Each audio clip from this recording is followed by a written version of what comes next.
New York turned green and gold over the weekend as Kylie Minogue fever took over the city. Let's get some more. Here's our entertainment editor, Peter Ford. Happy Monday to you, Pete. It was a hero's welcome of sorts. Yeah, well, if you can make it there, you can make it anywhere, as the old song says. And, of course, she pretty much has made it everywhere else anyway. But she was the toast of New York over the weekend. 2 sellout shows at Madison Square Garden. Why does that matter? She sold out lots of venues right around the world. Madison Square Garden is one of those iconic venues.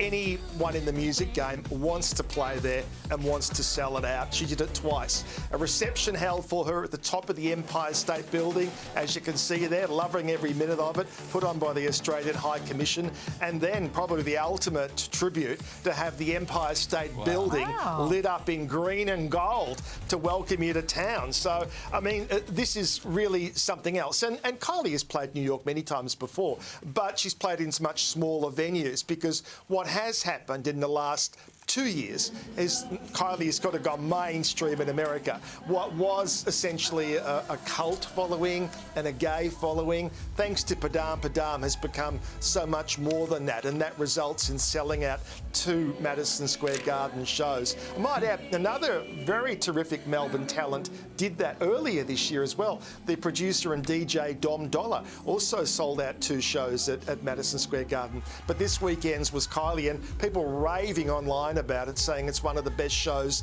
that she's done. And, you know, with 40 years in the business, I think even she would recognise that cracking this one at 56 years old, when the textbook says you're not meant to be doing that, particularly if you're a woman, she did it. She never has quite played by that rule book. Yeah, that's absolutely fantastic. Good on her. Elton John has shared an emotional health update, Pete. Yeah, so we've talked about this a couple of times over the last 6 months when Elton has spoken about his failing eyesight. This is a result of an eye infection. And in the latest interview, he's talked about the fact he can no longer watch his kids play sport, which he's always wanted to do. He can no longer really watch and enjoy television anymore. And, of course, we know he's had trouble reading lyrics. Now, amazingly, people who saw him on Saturday Night Live over the weekend would know he's still a powerhouse when it comes to performing and belting away on that piano. So the talent has diminished, but you have to feel for him. And it's, you know, the old thing of health is wealth. All that money that he has, and obviously any potential cure or fix is available to him, but they just can't do it. And this is the first interview in which I've heard him talk about it where there's been a real sense of finality about it. He's not talking about there's something they might be able to do down the track. He's really now talking about accepting it as it is. So, yeah, we certainly admire the fact that he can still get out there and put on great shows, though. Yeah.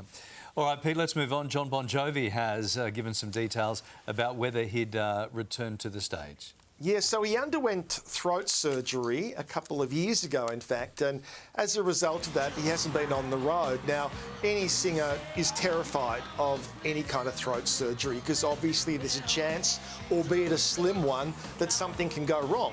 I guess probably one of the better-known examples of that is Julie Andrews, never able to sing again after her surgery wasn't quite perfect. But it does seem, in the case of Jon Bon Jovi, it's gone really well.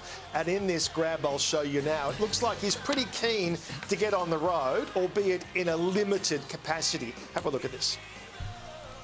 Would you like to get back out on the road? Yeah, in a controlled manner, regardless of, you know, how great I can sing or not. I don't think there's ever going to be a 240-show tour again. But, you know, when I look to the Stones and U2 and Bruce and, you know, that kind of thing, I could do that. So what he's signalling there, obviously, is what a lot of those older artists that he cited there are doing, and that is a limited number of shows per year. So you're not going out on the road, schlepping around from hotel room to hotel room. Go and do a limited number of gigs, and people will come to you at one central point. So it'll be good to see Bon Jovi back on the road again. That's great news. I've seen him live. He's absolutely fantastic. Yeah. We are starting to find out which celebs will be walking the carpet at the Met Gala this year. When is it? Is it May? Yes, it's coming up in early May, and one of the people who they're saying has been invited is Rachel Zegler.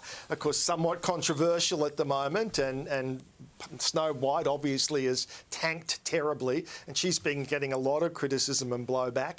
I don't know if she's going to be there, though, because she will actually be in rehearsal for Evita, which is opening in London, which thankfully for her is a real lifeline. It's a parachute for her because, you know, this could be a new chapter for her. If she can nail doing Evita, which is a big sing, you know, she can redeem herself and her reputation. Other people invited include Lizzo and Shakira, and a lot of the, of course, don't forget, when you get invited by Anna Wintour, which will be a lovely thrill to open up that invite and see you're included, but of course it's not a free ticket, you're paying top dollar to actually go. You're getting the chance to go and attend. So it's not actually an invite per se. I guess it's an invite to hand over your credit card and then you can attend.